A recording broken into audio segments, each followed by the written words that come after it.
Today on Fortnite, I got second place. I was so close. Mom, will you get me a snack? Mom! It's time for adult conversation. With me, your host, Brandy Ferner.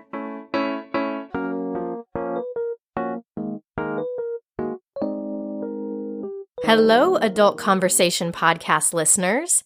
Today's guest is such an inspiration for a lot of reasons. Sara, not her real name, tells us a relatable and raw story about losing oneself in marriage and motherhood, wanting to be who we really are, and what sacrifices we sometimes have to make to choose our own happiness. Her story is one of survival, religious extremes, divorce, and taboo. Sara talks about what happens when you realize your spouse and religion are incongruent with who you are, the moment that gave her the clarity she needed, and her rebirth back to herself. For those of you who listened to the last episode about divorce and marriage, this is a bit of a different take on things. And neither way is right. There is no right way. But this episode will have you rooting for a brave mom who broke the mold and embraced the forbidden for herself and her kids. Did you know that I have a book coming out in May that's already available for pre-order? I do! It's called, you guessed it, Adult Conversation, a novel. It's a darkly comedic novel about the relentlessness of modern motherhood, where the main character seeks an answer to the question, is motherhood broken or am I? After a series of mom wins and failures, she and her therapist end up on a Thelma and Louise-style road trip to Vegas, where they are tempted and tested while finding lost pieces of themselves that motherhood swallowed up. If you are enjoying the podcast, chances are you'll love the book too. You can find it on Amazon, Barnes & Noble, IndieBound, and in stores May 5th. You can go to my website, adultconversation.com, to find out all about it. And for everyone who's pre-ordered already, thank you. On to the show.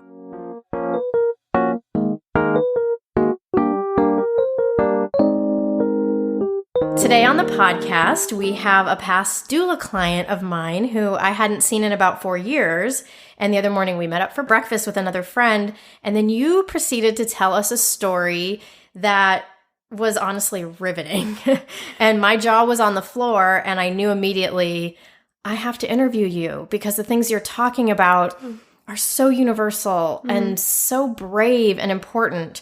So we'll absolutely get to that in a second, but welcome to the podcast. Thank you. You were really eager to come here, and I was eager to have you to come here today and to share your story. But part of the agreement here is that you would be anonymous. Yes. Right? Yes. And so we will refer to you as Sara, a name you have always loved. Will you share a little bit about why you wanted to or needed to be anonymous? So I did a lot of changes to my life that made a lot of people around me and in my community really upset. And they can't understand it, especially older generation, I have to say. And I still get harassing emails and messages, and I'm still trying to find my normalcy and my normal self and my normal life, which I haven't yet. I'm hoping one day I can be myself. I actually think about it all the time, and maybe I can have a TED Talk. Yes. You know? Yes. Not that I am so special, but the story, I see that so many women are going through it. And I feel like some people need to hear it, that other people are also going through it, and they feel like they're going to be fine and they can do it too. Absolutely. Yeah, I can totally see that for you. And there's something specific about your story that I think taps into a group of people that aren't really talking about this. So I think you're kind of like a trailblazer. Because, so just to give the listeners a little bit of insight, you're coming out of a marriage with 3 kids from a religion that had a lot of really strict rules that you're trying to figure out which rules do I still want to adhere to are still important to me. Exactly. And which rules do I feel like aren't important to me and limit me. So you're in that place of trying to figure out who you are as your own person. Exactly. So I always ask all of my guests this: what is something that you think the listeners need to know about you? Something about me. I want people to know, I guess it also goes into my story, that I'm very energetic. I always smile, and I should have paid more attention to this personality of mine when I was getting married. I kind of bottled it up. I was like, it's fine. It's okay that I'm energetic, but this guy isn't. And I put a hold on my personality. Wow. So I think I have too much energy. I don't think so. I think it's like charisma and charm and a lot of other things. Yeah. That's sweet. Okay, so can you walk us through your story? So my story, okay. My story starts with... Actually, can I go back a little bit since I'm doing anonymously? I like to say something. Yeah, of course. It's a little bit not cool and you haven't heard of it, so... Oh, I can tell you. So. Okay. So my story starts with my teenage years, that it was a little bit hard on me because I was sexually abused by 4 different men from my family. And my dad kind of knew, and he felt like he needs to marry me off to, I don't know, like I never talked to him about this, but the more I grow up and the more I think about it, I feel like he wanted the best for me. He felt really guilty, and he didn't want me to be in front of him anymore, you know? So he married me off to, he was a very religious man himself. Like my whole family was very religious. So I had an arranged marriage. Then he married me off to a very religious man, but wealthy and young. I mean, he was young. He is really nice. And we talked for 2 days. They did give us the option of talking to each other, but it was only 2 days. And so like, for example, he came on a Monday and we talked, and then we got married on a Wednesday. Wow. You know?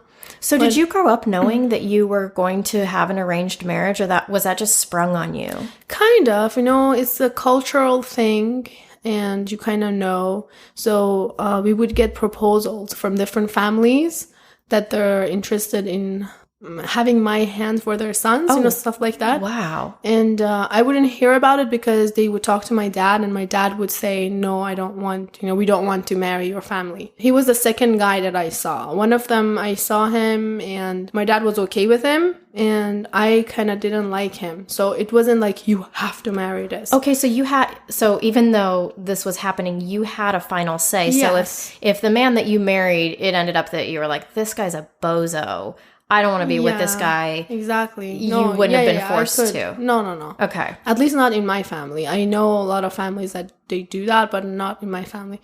So Okay. the other guy, I said, I remember I was crying in my room. My mom came in and said, what's going on? And I said, I don't like him. And then my mom was like, it's okay. If you don't like him, you don't have to marry him. Huh. So I was like, okay, that's good. But when this guy came, my dad said, what do you think? And I said, well, he looks good on paper. You know what I mean? Yeah. And I told my dad exactly this, that I'm not in love with him, but if you think he's good for me, then sure. Because I kind of knew that's going to happen anyways. And he was saying all the right stuff as well. And I kept thinking, I'd never wanted to get married, but I kept thinking, if one day I want to get married, I want him to be a guy like him. Oh. So yeah, he had all of the checklists going on. So I said, that's fine. And my dad was like, good, you know? So what was that like, having a conversation with your to-be husband? Like, hi, nice to meet you. Like, you are now, I'm going to be marrying you. How are you? What's your favorite food? And that's exactly how it went. Was it? Yes. And we were such children. I was still a teenager. And so we definitely talked about favorite food and favorite color. Right. And that's so sad. No, I mean, it's like, that's what you would do. I mean, it makes sense that those are the things you would talk about. But like so many of us realize, is the things that you choose a person for marriage when you're in your late teens or 20s is so different than really what you need them for in your 30s and 40s and beyond.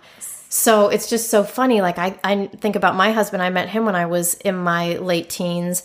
And I loved him because he liked the same rap music as me, and we laughed together. And I had no idea he would be this amazing dad. And I always say, I'm always so surprised that more people don't break up, because how do you know that's going to pan out? So anyway, I just want to validate that I would have had the same questions and conversation as you. Yeah, that's exactly how it is. Like at that age, you don't know any better. And I was the first in my family. Like, I didn't even have a cousin or a sister or a brother who had married before me that would give me some tips, you know? Mm-hmm. And back then, it's a long time ago, almost 20 years ago, the internet wasn't as big as right now. Like, you couldn't go search for an article or something like that. I mean, there were books, but I never thought about it.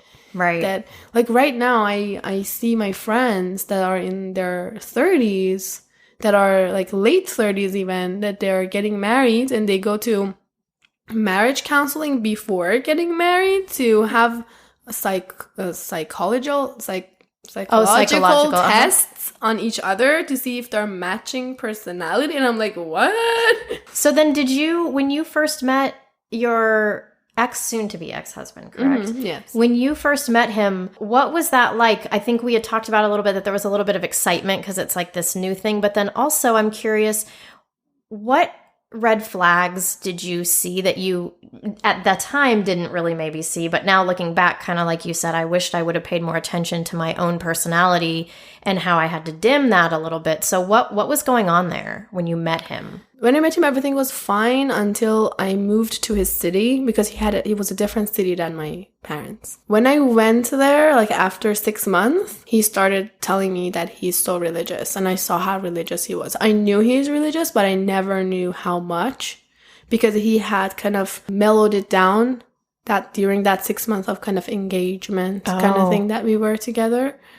And so you thought you were getting into one sort of life. Yes. And then all of a sudden he's it religious. switched. Like, it's not like he didn't tell me, but he didn't tell me the extent of it. So you didn't know that the rules that were going to be in play. Mm-hmm. Oh, goodness. Yeah. So unfortunately with religion, one of the things that they do is not letting you be energetic. I don't know why.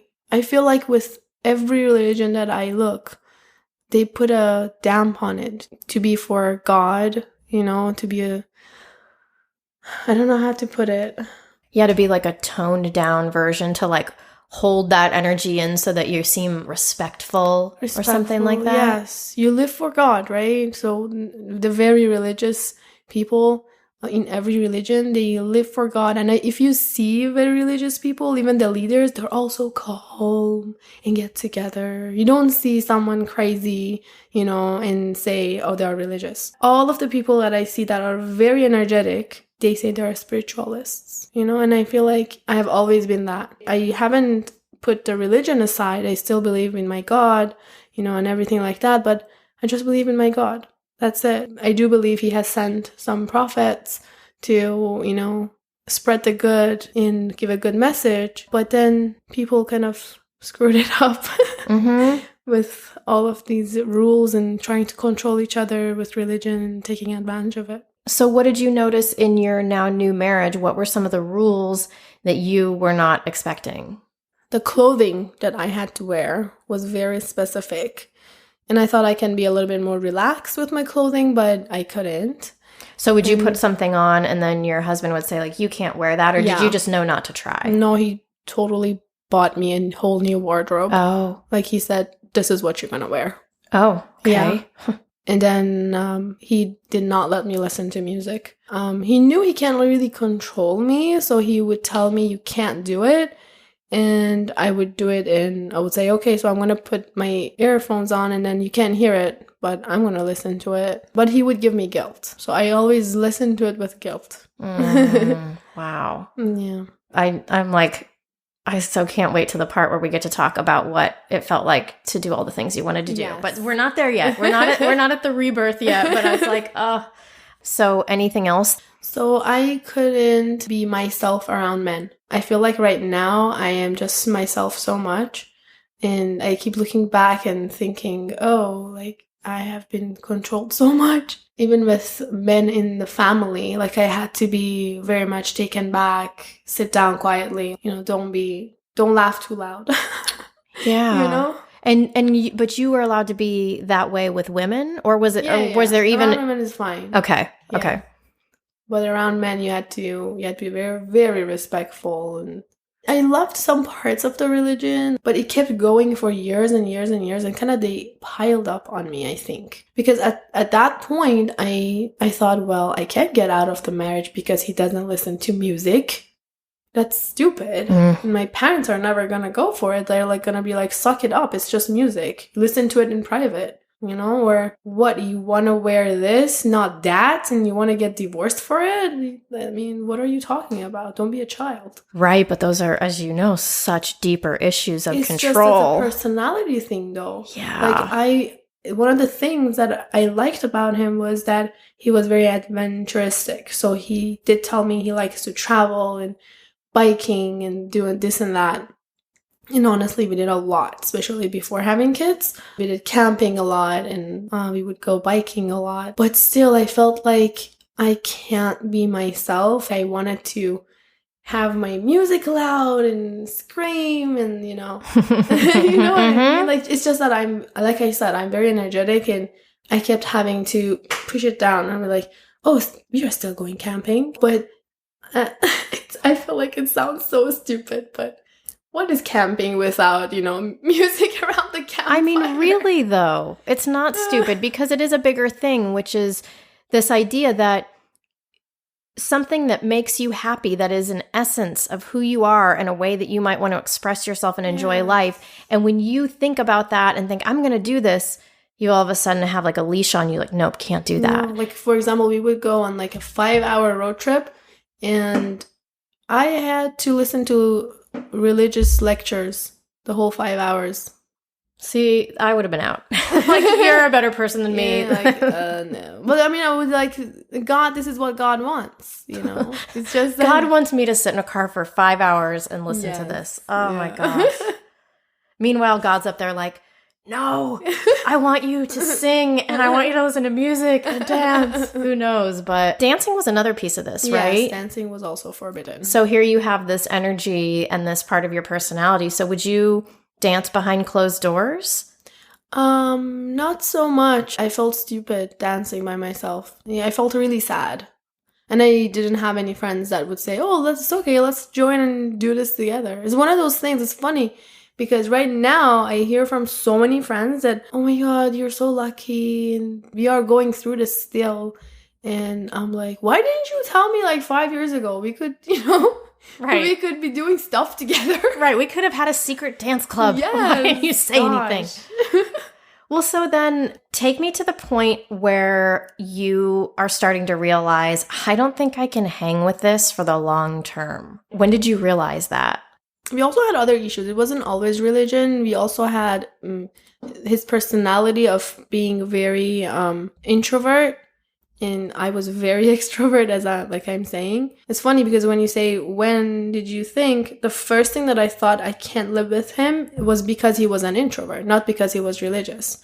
I thought, well, I'm religious, he is religious, that's fine, but I can't do this anymore, not having friends, not going out, not being able to do anything. So that was one of the first things. And he wasn't very expressive in his emotions. So I kept telling him, I need you to express your feelings for me, And like, I'm all like up all over him. And he's like, yeah, get off. Yeah, right. So that was the first thing. And that was 10 years ago. My first child was 2 years old. And when I told him, I don't think we can live together, I was in my mid-20s. And he was like, what are you talking about? That's another thing. Divorce is almost forbidden. It's like very frowned upon. So how did you, I'm just like, this is where my amazement starts, because I think here you are in a situation where nobody else, no other wives are saying this to their husbands. And yet you spoke those words. But I was shut down, and I was like, what was I thinking? I was like, why did I even say it out loud? And I shouldn't have. And I was like, what was I thinking? What kind of mom am I that I want to do this? So he shut it down completely? Completely. And I was like, he's right. I shouldn't have. And we can work it out. And it's not a big deal. And then it's not a big deal. And that's exactly when I started thinking I need to have a big family. To start getting myself really occupied and get that love and attention from my kids. And that's why our grandparents had 10 children. Yeah. Because they needed that, because men were even worse back then. Wow. So, yeah. So, okay, so then when did it come up again, and also, were you talking to friends about this at all? Did your women friends, did you ever share Yeah, I did. how hard? Okay, and so what was the response? They were like, me too. Like, they're like, we totally understand. Oh, my husband is worse. But nobody'd ever said anything to their husband like you had, right? No. I mean, you don't know what happens behind the doors, but sure. I don't have any friends that in my religious community that have been divorced. The few that have been are still religious. Their husbands or exes have cheated on them, and stuff like that. They had bad situations and they're still in the community. The community have supported them because the men are, the bad ones. You know what I mean? Got it. So with my case was different because honestly, he never did anything to me. He never was disrespectful or, he never cheated, never.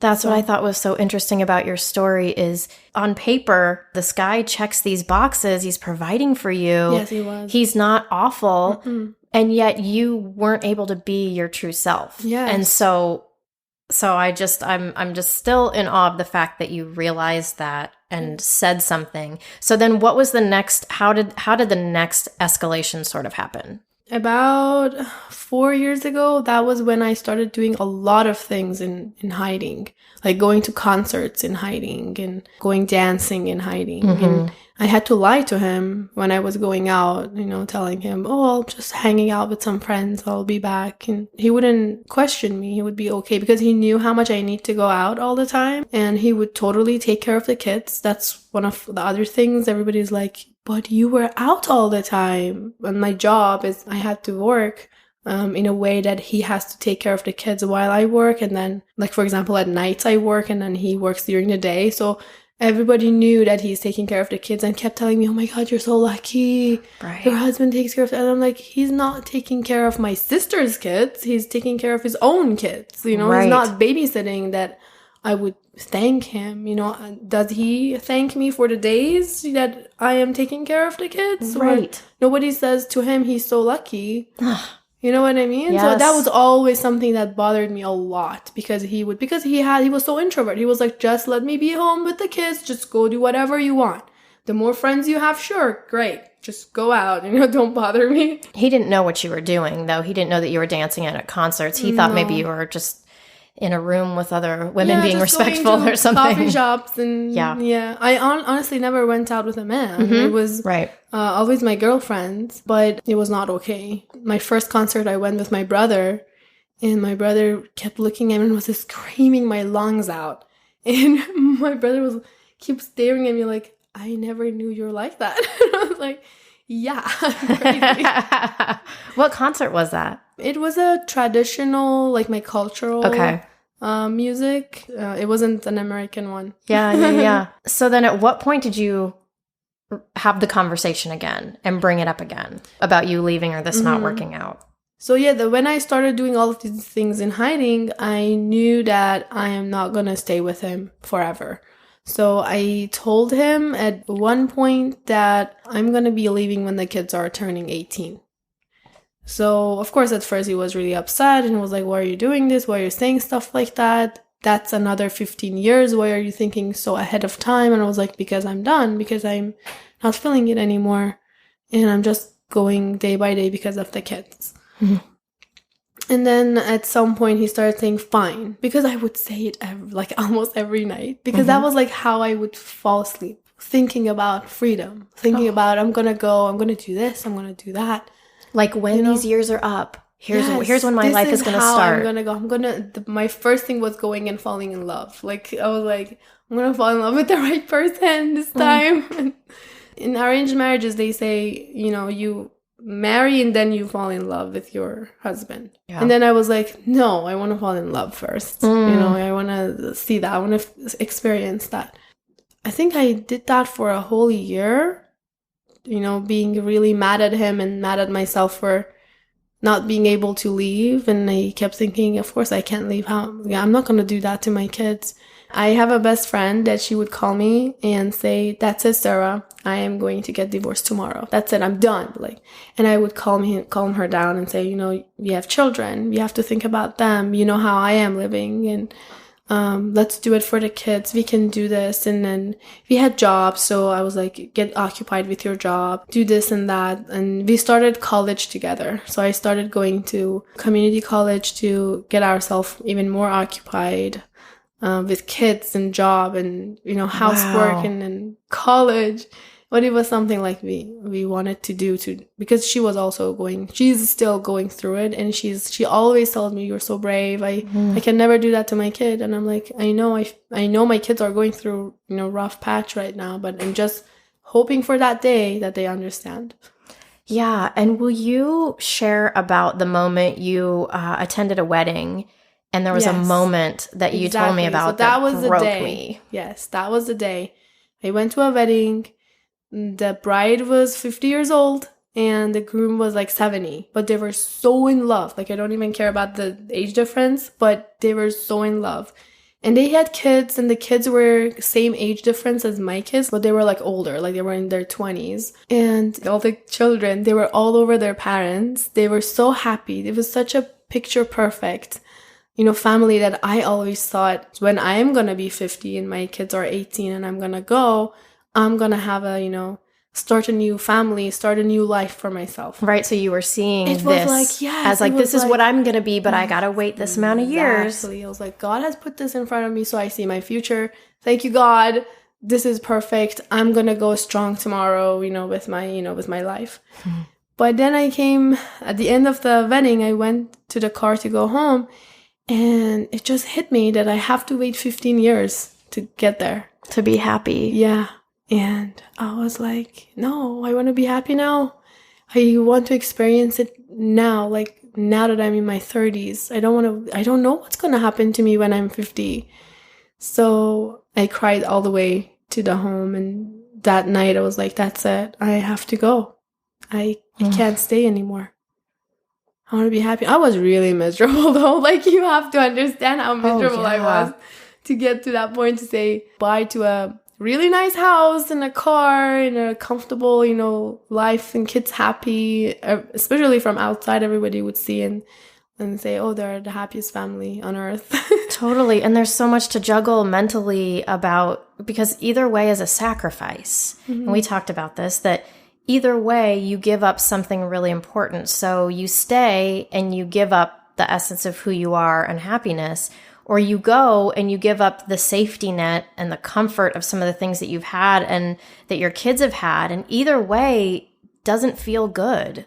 So that moment seemed like it brought you so much clarity that it was the tipping point that I can't wait 15 years for my happiness. And then what was your thinking? So when that moment happened, and then I'm sure you thought about, okay, well, I need to do this, but then what about the kids? What got you over that hump that made you feel okay enough to make that choice? Did you think, my kids are going to be so much better for seeing a mom who's fulfilled and happy rather than miserable? Or what was the thing that you justified that your kids would be okay?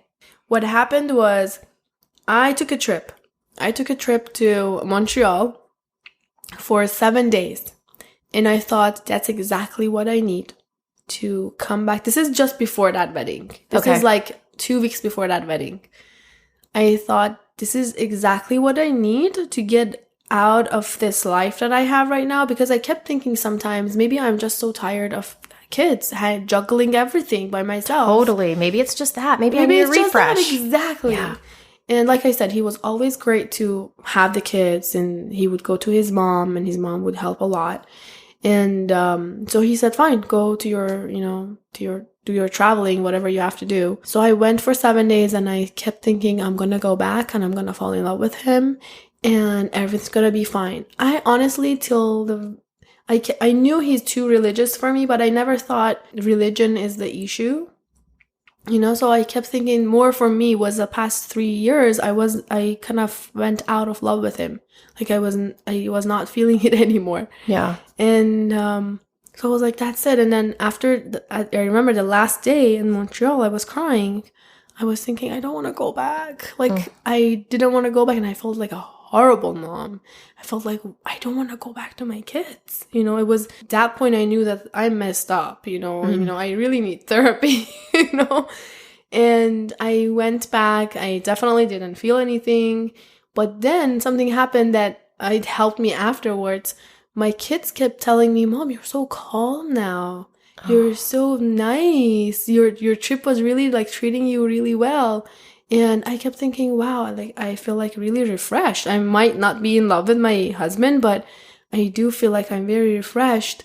The kids were happy with me, and we had a good relationship until everything, starts to get back on, before. Yeah, right. And then when I decided I want to be happy now and I have to leave, what got me through was my kids need a happy mom. Remember when I came back from Montreal? Remember how happy I was? Remember how calm I was? They need that back. They need that. Yeah. And I'm not a happy mom right now. I'm not that fresh mom. I was the only, because I am very energetic, like I was the one playing with them. I taught them how to ride a bike. I was the one playing soccer or basketball or whatever with them. Right. But I was still not at my best. I was like, I'm sure they rather have a happy mom than a depressed mom. Totally. Yeah. I was diagnosed with PTSD. I was depressed a lot of times. And I knew I'm depressed. And I kept thinking, I'm just going to go out with my friends and I'm going to be fine tomorrow. And that's how I kept going and going, trying to get myself out of depression. But I really needed a change of lifestyle. Yeah. Well, so then once you made the break from him, you told me that you had such backlash from family, from friends, things like, of course you'd imagine his friends wouldn't be happy about it, but then their wives weren't allowed to associate with you. Yeah. I lost a lot of friends. Their husbands don't want them to talk to me anymore. Because I kind of, after like 2-3 months, I started thinking, oh my God, I can do whatever I want now. Nobody can tell me what to do. I got a life coach because I really was messed up and I didn't think therapy is working for me. And she asked me a question on the first day that changed a lot of things. I was still like in a very religious mindset when I was talking to her. Mm-hmm. And she asked me, who is the real Sara? Tell me who Sara is and what she wants. And I was like, damn it, I don't think I've ever thought about that simple question before. Like, I knew I have to come out of that marriage, but who am I? And I kept thinking, who am I? Who I wanted to be when I was a teenager. When I was in my dad's house that I couldn't wait to get out. And I was like, oh my God, this religion is driving me insane. Mm-hmm. It's too much. I still want to be associated with my religion. I don't want to break free and say I'm, atheist or anything. Mm-hmm. But I want to go and try stuff out. Yeah, this is the exciting part. The rebirth. Okay, yes. So tell me the things that you did, all the new stuff that you experienced. Oh my gosh. So one of the first things that I did was I went and put my feet in the ocean. I was not allowed to do that. Wow. That I have a picture of it. I had my friend with me, so I said, you have to take a picture of this moment. And so I went there, and it's a funny picture, and I'm like, ah! What did it feel like? Like in the bigger it's just water and everything. It was a bigger thing, I think. It was the sense of freedom, and oh my gosh, I wanted to go dancing in a club with the clothing that I want. So one of the things, oh my gosh, you're gonna laugh at this. One of the first things that I did, I went and bought sandals. I never had sandals. Oh wow. I wasn't allowed. And my friend came with me, and I kept telling her, so how does it should feel like? This one is not comfortable, but is this like normal? Because it's going, between your toes. So is this normal? Yeah. And she was like, okay, so how about trying all of these different sandals and see like which one is more comfortable? I was like, I was like a child. How does this shoes need to feel like? You're like, these are uncomfortable. These are itchy. I don't know. Is this normal? Yeah. Yeah. And we went shopping with my friend for clothing because I wanted to get short sleeves and I didn't have any. And I started feeling cold because I always was so covered up. Oh, right. You were probably always hot. Why am I so so cold all the time. I'm not used to this. Yeah. That was really cool. And I went dancing for the first time with the clothing that I wanted, because I used to go dancing, but it was still in the clothing that I had to wear. And I wanted to wear, not sexy, but a little comfortable and show off, you know? You know what's really interesting about this is I've heard people who have talked about in different religions, different women's outfits. And, you know, a lot of times we think that when women's bodies aren't shown, that like, oh, that must be an act of oppression or something like that. But I've actually heard a lot of women talk about, no, it can be a feminist thing. It can be empowering. Honestly, I'm so glad you said that. I am so proud of every single woman that have chosen that path for themselves and are doing it because they really believe in it. I do think it's a way of modesty. Honestly, since I have been like free with my lifestyle, I have had a lot of attention. I have had a lot of guys hitting on me. And I never had that. Not even once. Oh, wow. Because Dad was very modest the way I was wearing. I was very modest. I was not getting any attention. And men knew that I have a boundary. Right. Because of the way I'm wearing. Right. I know Catholics have that. I know Jews have that. I know Muslims have that. I know Hindus have that, wearing more modestly. And all of them, I kept the reading, and all of them in their religious text is for men to not look at the women as an object. That's what I think is so interesting about it, is we immediately think, oh, there must be some oppression there. But a lot of things. But one of the things is in a society where women are objectified as, you know, a sexual object, to have a woman be something other than that is an act of feminism and empowerment. But here's my but. So I see the side of dressing modestly as actually an act of feminism and empowerment. But I think the point is the choice is the empowerment. The choice is the liberation. And that's where I think where you are is, so there's not one choice to be dressed modest or not that is more feminist than the other one. It's however you want to express your feminism. Yeah. So an act of feminism for you might be dressing a little bit more sexy because you never got to do that. Yeah. And so that's a female making a choice. So I think that's an important thing to distinguish, that there's not a right way, which, you know, I know we're both on the same page on this. It's the choice that the empowerment comes from. So I can imagine you know, wearing what you want for the first time and feeling empowered and that being amazing. And I can also imagine a woman who's dressing modestly feeling empowered. So they both can do the same thing. It's just the choice is so important. Exactly. And I never would ever, I'm hoping that I never do that, judge someone that is religious. You know, I think that's what's happening right now in the society. People are judging each other. Like, the religious people judge the other ones. Of course, obviously, they think that we all go to hell. Right. Well, there's a lot of rules. And so when the rules aren't met. Especially very religious people. Yes, I'm not saying all of them. Right. And then non-religious people think, oh, they're oppressed and they're not living their full potential. And right. And it can be all the things, right? Yeah, just don't judge each other and choose your own lifestyle and life path. Don't let anyone force you, I guess. Yeah, and it's hard. I think what happens to people is they maybe hear stories about some people who are in a religion who do feel oppressed. So then they think, well, all those people must be oppressed. And then vice versa. So then if you hear somebody who's not oppressed and they're like, well, none of the people are oppressed. And it's like, it's very nuanced. Everybody has their own feeling about it. And it's not so obvious. Like, I don't think we can just make assumptions about people based on what they're wearing or what we think, especially me being a white woman who's not a part of other cultures. Why am I going to have an opinion on something I wasn't brought up in and I don't know the intricacies of? So anyway, sidebar on that. Yeah. So let's get back to you dancing and all these new things that you were doing. What were some of those things you were doing? I went on multiple dates. That had to be crazy because it sounded like you didn't really date ever. No, I didn't. So what was that like, learning to date as a mother of 3 kids? Yeah, it was fun. What can I say? It was fun. And it was like, oh, men are crazy.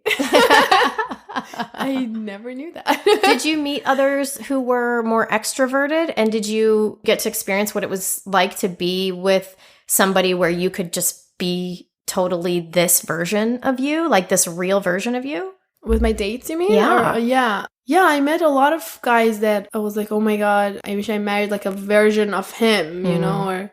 But it's funny because in this path, I mean, dating aside, that was just a fun part. I met a lot of women. I met a lot of new friends that the girls that have had such similar paths as me. Yeah. And they kind of came either out of that marriage or out of the religion. They were like, we totally get it. And I was like, oh my God, I thought I'm the only one in the universe. Well, yeah. And you were posting stuff on your social media that was really vulnerable. You were talking about all of these things that were happening and these choices that you were making that are pretty taboo in your culture. Yeah. Not as extensive as what we're talking right now, but because of my work, I couldn't. That's another funny thing. I have a lot of friends that I'm going to say this word. I don't know how bad it's going to sound. They're all closeted. They have a double life. They are one way in front of their family and friends, and then they're the other, like more free with close friends like me. So, and these are other women who are married to really religious husbands? Okay, yeah, got it. Husbands. So when you were posting these things, you were getting messages from tons of people you didn't even know who were saying, thank you for talking about this. How are you doing this? We want to do it. And how did you do it? How are you handling the family pressure? And I kept telling them, please go and do your research. I should not be telling you what to do. And you should find it out by yourself. Like, I don't want to be an advocate of people coming out of marriages and religions. Sure. You know what I mean? Of course. I don't want to be that person. I was like, please go. I did a lot of research. I really tried to hold on to a lot of pieces of me that I broke free right now. It was just not for me. Maybe it is for some people, but they're being misguided. Right. So, and is there this thing happening in the generation of like your friend group where, is it a common thing where many of them say we're waiting till the kids turn 18 and then we're out of here? Oh, yes. Wow. So many. I met a woman 3 weeks ago and she is 40 and she was like, I only have 2 more years left. Oh, so this is a thing. Yeah. I was like, what? She was like, I'm so proud of you. Look at you. You're still young and you can do whatever you want. But I'm in my 40s. And I have to do it like in 2 years, but I can't wait. And I'm like, oh my God, I'm so sorry. I never thought that you were going through this. Wow. Because she was in the community and she also like from outside, it's funny because she was the opposite. She was very religious and her husband was not. Oh. And she wanted to live religiously the way she wants. And the husband was like, no, let's go clubbing and dancing and do this and that. And she didn't want it. That's the thing. You have to be able to be yourself. So then I'm confused. So then what is her real personality? So she said when they got married, she was not religious. Oh. And she found religion afterwards. Got it. But now she really loved it and she wanted to live like that. But then the husband didn't. So she wants out because he's less religious. Yes, so much less. That's interesting. Yeah, so it's not always about it. That's why I told you I needed to pay attention to my personality. Because, she had that change of lifestyle after marriage, but still a lot of women or men, they get into marriages that they just have to, take a look at themselves and see if this is exactly what they want to do or not. Yeah. So will you tell us a little bit about how your family reacted and your friends, kind of the sacrifice? There was something that you had mentioned at breakfast about how someone in your family had just kind of told you everybody's miserable in marriage. Yes. That's just it. You just suck it up and you deal. Yeah. She kept telling me names of the people in the family, the women in the family. Look at this, look at that.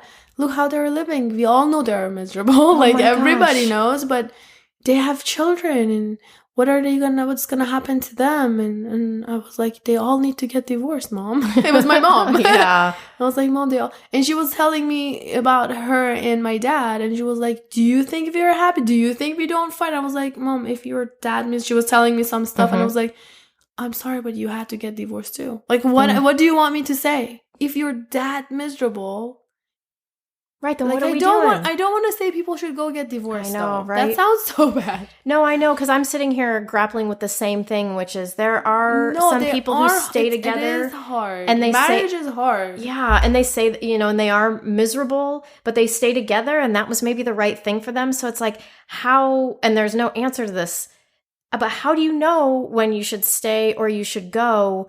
And the sacrifices is that thing too, where like either way doesn't necessarily feel good, which is some people stay because they just don't want to break up the family. And that is more important to them. They'd rather have their kids see them be kind of dead inside and miserable than have the kids actually go through the break. And that's a totally reasonable choice. And it's also a reasonable choice to be like, I can't continue to live this fake life. Like either way sucks. And it's just hard. I wish there was like a more clarity around that. But there isn't, and I feel really bad saying it. But I do like to say that I tried for 10 years. Yeah. Especially the last 3 years. That was my most miserable time. I tried. I asked him numerous times to go therapy with me, and he just refused. It was like, everything is perfect. Like, why are you doing this? You have issues. You go to a doctor. So, right. Like you were crazy. Yeah. Like are you getting PMS? Oh my God. Are you PMSing again? Oh my gosh. Like that time of month again? Oh. Oh my gosh. The visual I have is just of you karate chopping him to the throat on a comment. I mean, that's one of the things that all men say. I'm not saying if a man says that, you have to get divorced. I know, but that's just like when you're walking on thin ice, you don't throw that out there. Yeah. Oh my but gosh. honestly, it was the hardest, and people did not want to support me, including my parents, because honestly, he was a great man, and I mean, he's a great man, and he provides, and he was very respectful to me. It's just our personalities were so different. Yeah. And it was just wrong. We kept going and going and going until at some point it was like, what am I doing? I only live once, man. Right. Like, I really don't know what's going to happen when I die. So sure. I'm not going to take any chances. How many more years do I have left? I have no idea. I mean, You said something when we saw you at breakfast that was so adorable. I can't remember exactly what the words were, but something like, I've never felt happiness like this in my life. That's exactly how I feel. I've never been this happy in myself. I love that I'm myself right now. So that's like a daily validation for you that you made the right choice, even despite. So I know you had said your kids are having a tough time, obviously, because are having a tough time. They were brought up in in that same religion. Exactly. I'm still actually giving them the same things that their dad is telling them, because I was also in that life. I was telling them all of these religious stuff. I don't want to confuse them. Sure. And they're going to be old enough soon to choose. So I don't want to confuse them right now, thinking, oh, they come to mom's house. It's a whole different story than dad's house. So I'm trying to have them still go the same way, and they choose by themselves. But everything they've learned about what a woman's role is or what your role is, you're now living completely differently than that. So they're having to kind of rectify their love for you, as I would imagine, their love for you as their mother, but then also but she's not following the rules that we've always followed. So are there any moments that you've had where you've seen your kids sort of see past the rules and kind of support you at all? I haven't seen them look past the rules, but we had a talk, especially because the way I dress now is different. My son was asking me, so dad is saying it's not right what you're doing. And what's going on? You want to wear like this from now on? And I said, yeah, what do you think? And he was like, oh, who am I to say what I think? It's not my life. Oh. And I was like, babe, you're amazing. I wish more people were thinking like you. But I said, well, I'm your mom, and you are living with me. So I want to know how you feel about this. And he said, I feel like you're free. Yeah. Oh my God. I was like bawling. I was like, oh, baby. He said that to you? He said that. You tell me that the other day? Yeah. He said that to me. Oh my gosh, that's so powerful, because it's like, even though he's brought up with that and he said it's your life. He said it's your life. And his dad has told him that there's punishments, for the things that you disobey, the rules.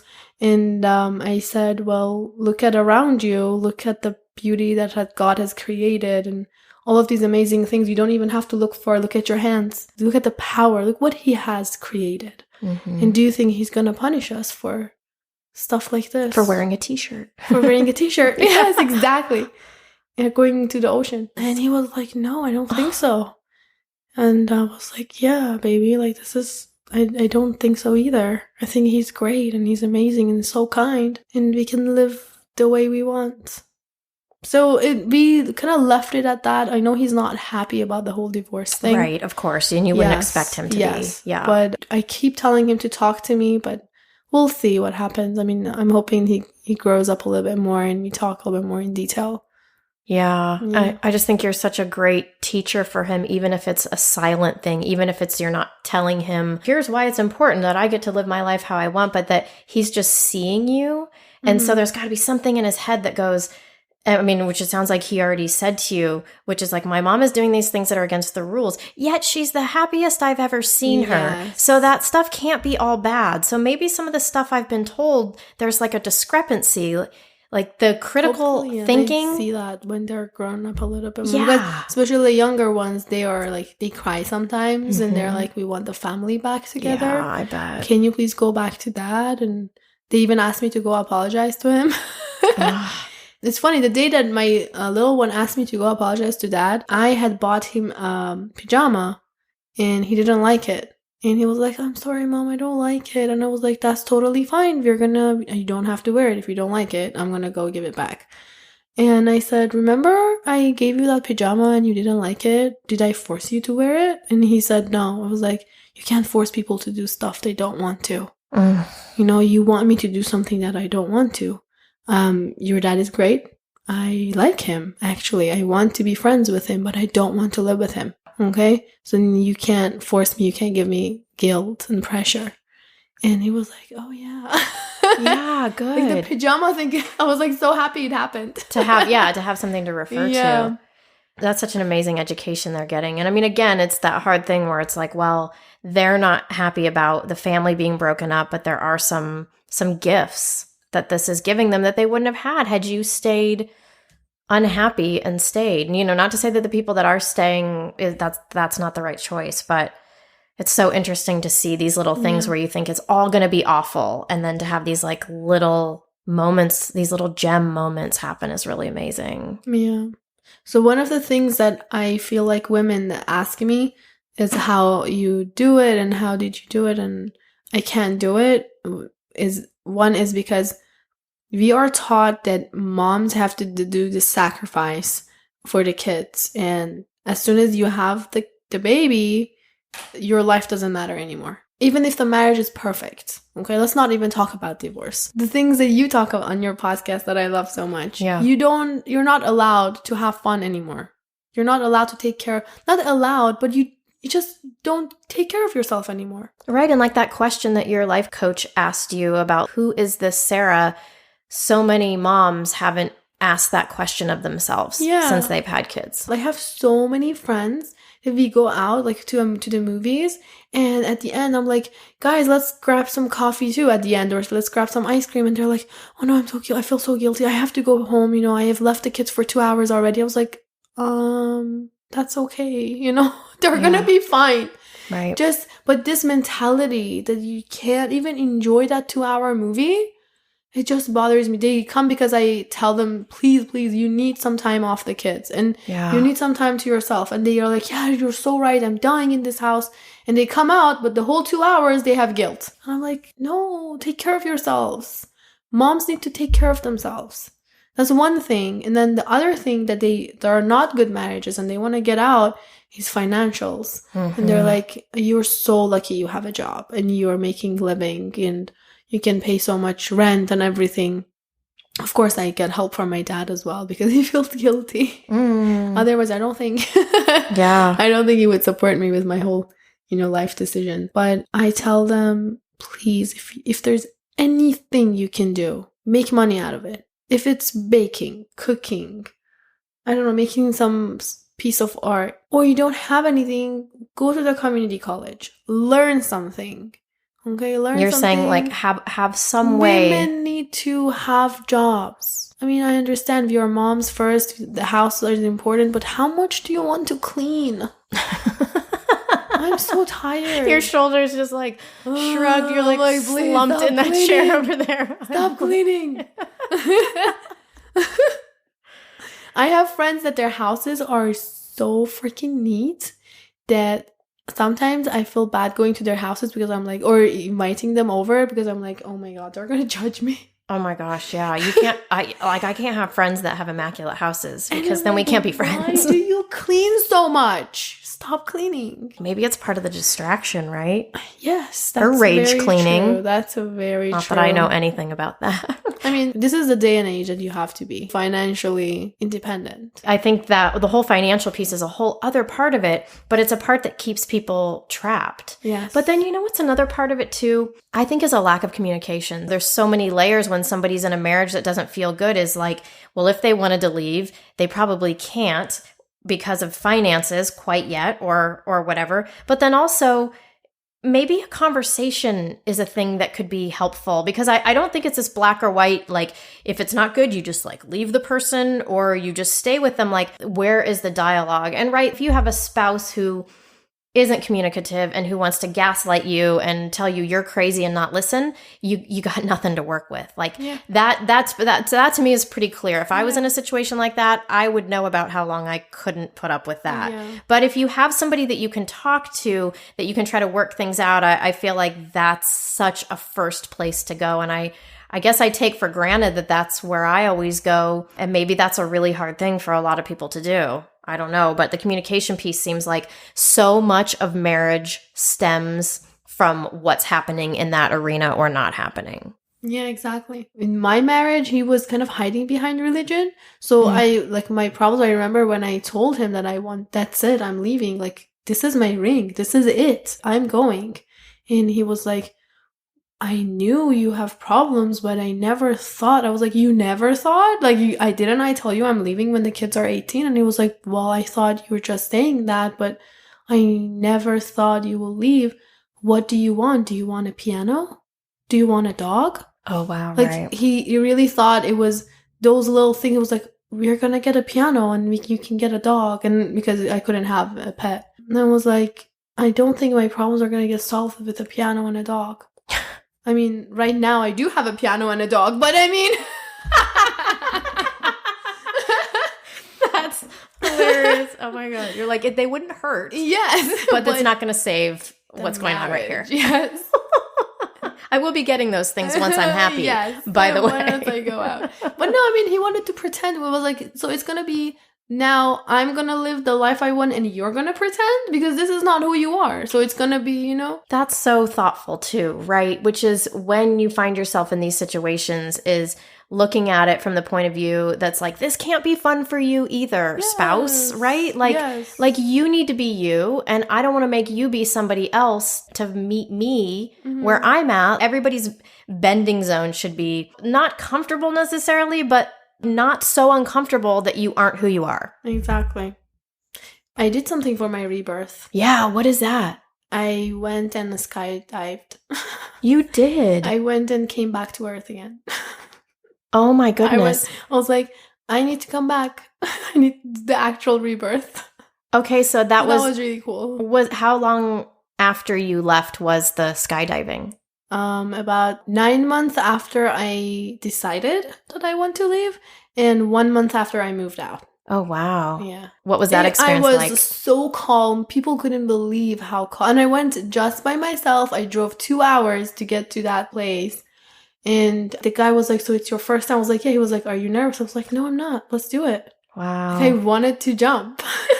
What? And I told him I went on my birthday. I said, it's my rebirth. It's my birthday and it's also my coming back to Earth as a different person. I love that you did something to mark that moment. Yeah. And so did you feel different afterwards? I did. It was amazing. It was the whole seeing, like I said, I love God and my God was so different, during that marriage and just so be scared of him. And I was looking at this Earth and I kept seeing his magnificent creatures and how he's so amazing. I kept seeing God when we were coming down and I felt so free and you're flying, you were just floating and it was amazing. And I was like, I'm coming back and I'm a different person. And I'm myself. I mean, different in a sense of I'm myself. That was really fun. So where do you go from here? I'm really focusing on my job right now. I'm trying to be, because I have to be financially independent, so I have to work extra hard. We have custody of 50-50, so that's a lot of fun. Having some days off. This is the thing, as I told you, is all of my friends who've been divorced, there's a part of them. I mean, it kind of goes both ways. Some of them talk about having time away from the kids and it feeling not so great because it's not their choice necessarily. And so there's that guilt. And then there's this other side that's like, yeah, and it's pretty amazing to have 2 or 3 days to myself. So is that what you're experiencing? Yeah. I'm having fun. I mean, I am financially struggling, but it doesn't compare to not being happy in your heart. So I love that I'm happy and I'm working hard. I have done Uber. I have done a lot of things that was really hard for me to do, coming from a very, very easy and I don't want to say luxurious, but super comfortable life. But I'm going a day by day. I'm happy and it's good. And are you becoming more open and talking? I know you've done a couple other interviews and things as being like a advocate for, obviously not for divorce, but for women to be happy, right? I mean, in their marriages, right? So is that something that's important to you to kind of start speaking out about that? Very important. And my main thing is not telling them to get out, but please do something for you, because unfortunately all of us are going through depression. Like, I don't think, if anybody tells me that they haven't, they're lying. I don't think there is anyone that can say I've never been through depression. Yeah. But do something about it. If you are into writing, try to write a book, try to write an amazing novel. Like, just do something that you're passionate about. Women fall into, like, maybe it's because of my culture and my religion background, the religious community that I came from, women fall into being a housewife. Yeah. And just a mom. And they think that's what defines them, which is a great part of me, being a mom and someone that takes care of the house, but that's not who I am. Right. It's just, can you please put that aside and find yourself? Like, that's what I'm trying to say. Not that I have found myself, I'm still on the path, but I feel like every day is a better day, because every day that I wake up, I am like who I am. Who am I? Like, what am I going to do today? And that is because of Sara. Right. Like, what happens when you find that your religion is incongruent with who you are? Mm-hmm. And or your marriage is incongruent with who you really are. Yeah. And right, that's what this whole thing I think is really about. And you're such a great example of doing the hard thing that was taboo and had sacrifice. And yet on the other side of it is happiness and freedom. What your story shows me is that freedom is top priority. Yeah. Freedom of being who you are. Sara, you are amazing. Thank you. Yeah. I love you. Yeah, I love you too. Thank you so much for coming and sharing your story. My absolute pleasure and such an honor, honestly.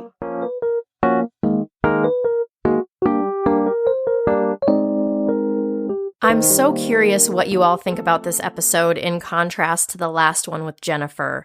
Both of these takes on marriage and divorce paint a realistic picture of human relationship in all its complicatedness. I so see both points of view around divorce. I see the benefits of staying, and I see the benefits of going. And it's up to each and every one of us to figure out where we are on that. Every situation is different. But I'm just so grateful for these women who came here and so openly shared their stories like Sara did today, so we, as listeners, could pick and choose from each interview what resonated with us. Like my friend Kathy says, you take what you need and you leave the rest. I'm sure there will be a lively discussion on the Adult Conversation Podcast discussion group on Facebook about this one. And I'd love to hear your thoughts. If you are enjoying this podcast, please subscribe or leave a rating or review. If you want to show your love in a deeper way and would like to support a mom on her side gig, which sometimes feels more like a main gig, hi, me, go to patreon.com/adultconversation. That's patreon.com/adultconversation. Thank you to all my beloved Patreon peeps who help keep this podcast alive. As always, thanks for listening.